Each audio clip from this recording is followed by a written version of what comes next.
Welcome back everybody, and if you are new here, welcome to my channel. I like to post all sorts of recipe videos weekly. Today I am making a delicious baked chicken and broccoli cheese rice, and here's how I do it.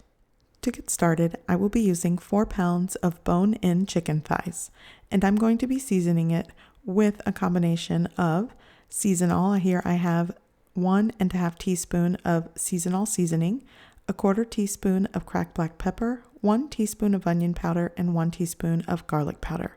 I've just combined it, and now I'm going to season my chicken on both sides. You can season your chicken with the rub or seasoning of your choice. Salt and pepper always works. It's definitely up to you, and the amount is to your preference. After seasoning my chicken on both sides, I'm going to brown them, and here I have a large skillet that I've been preheating, and I'm going to add 1 tablespoon of oil, and now I'm going to place my chicken thighs skin down, and I will be browning my chicken thighs 5 minutes on each side. And I will be doing this in 2 batches, as 8 pieces of chicken thighs would just be too much for this pan. It would definitely crowd the pan. So you want to do this in batches to make sure that your pan doesn't drop in temperature, and then you won't get any good browning on the exterior. So I wanted to show you that I am using a medium setting on my stove. This may vary depending on what type of stove you have, but just don't do anything on high because you'll definitely burn your chicken before you brown it. So after 5 minutes, I'm going to flip it and do another 5 on the opposite side. And if you are using something that is boneless, then maybe try 2 minutes on each side because it does cook a lot quicker. But this has a bone in it, so I want to make sure I get the 5 minutes on each side. And once that's done browning, I'm going to place it on a baking sheet, and I'm just going to repeat the process to cook the second batch. While I continue to cook this, I'd like to mention that what I like to do is completely thaw my meat in the refrigerator overnight, and then when I start to work with it or cook with it, just set it on the counter for around 15 minutes to let the chill off the meat. This will allow for a more even browning and cook time. Okay, so my meat is done. I'm going to let it rest on a baking sheet over there to the side. So now I'm left with all that delicious fond and rendered fat. This did not render tons of fat, so I'm going to leave whatever fat in the pan. And now I'm going to saute half of a small onion that I've diced. And I'm just going to let my onions cook until they are softened and translucent.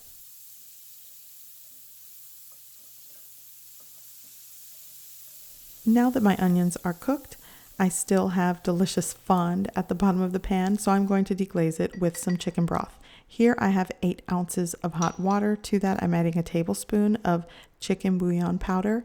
Now, if you want to use a homemade stock or broth or a low sodium broth from the store, you'll have to adjust the salt in this recipe to your preference. But because I'm using that chicken bouillon powder, I definitely do not need to add any extra salt. Okay, so all of that fond is combined with my chicken broth. Now I'm adding 16 ounces or 2 cups of heavy cream, and I'm going to combine this well.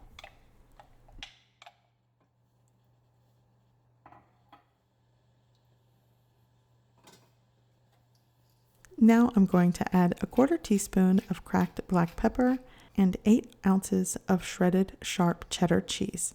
And I'm just going to add it right into my pan with all of my broth and cream mixture and combine it well until the cheese melts and is mixed in. And by the way, I am working with a medium to medium low heat. I'm not really trying to boil this or burn this. I just want everything to melt and combine together. Now that everything is combined, I'm ready to put this bake together. So here I have a buttered 9x13 dish. I used 1 tablespoon of softened butter and spread it all over my dish. Now I'm going to add all of my cream and broth mixture right into my baking pan. And now I'm going to add 1 1/4 cup of long grain rice. I am using Basmati rice, and I also gave it a wash and just sort of let it dry.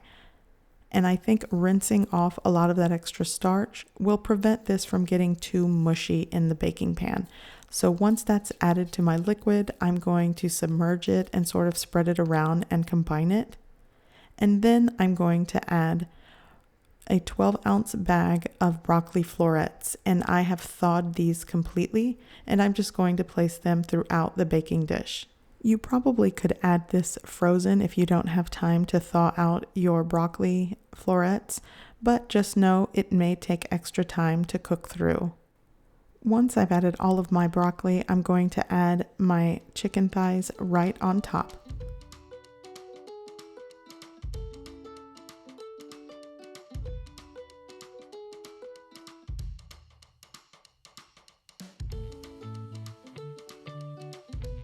Now that my chicken is situated in my baking dish, I'm going to cover it tightly with aluminum foil, and I am going to bake this covered for 40 minutes in a preheated oven at 350 degrees Fahrenheit. Then I'm going to uncover it and continue baking uncovered for an extra 15 minutes.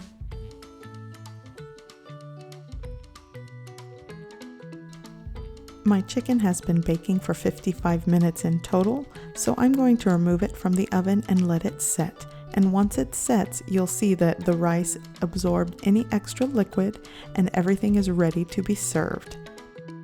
As it sets, I'm just going to garnish it with lightly dried parsley, and then I'm going to serve a plate. And this is definitely a delicious variation of chicken and rice baked in the oven. I hope you give this recipe a try. I hope you like it, and thanks for watching.